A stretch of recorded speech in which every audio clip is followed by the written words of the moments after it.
وعلیکم ورحمۃ اللہ وبرکاتہ۔ تو کسی ذاتی اختلاف کی وجہ سے میں الحمدللہ ثم الحمدللہ پہلے اہل حدیث تھا، تقریباً ساری زندگی میری اہل حدیث اسٹیج پہ گزری۔ تو کسی وجہ سے ذاتی اختلاف کی وجہ سے میں بریلوی اسٹیج پہ چلا گیا۔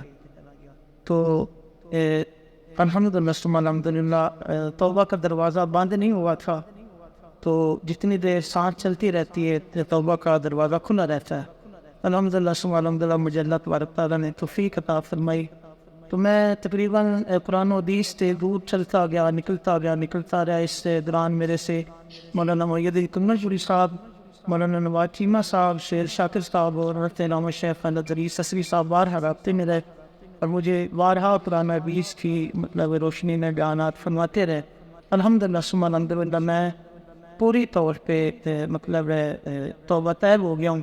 انشاءاللہ اگر میری پوری زندگی جتنی دیر میری سانس چلتی رہے گی، میں مسلک اہل حدیث پہ مجھے موت آئے گی تو مجھے فخر ہوگا انشاءاللہ۔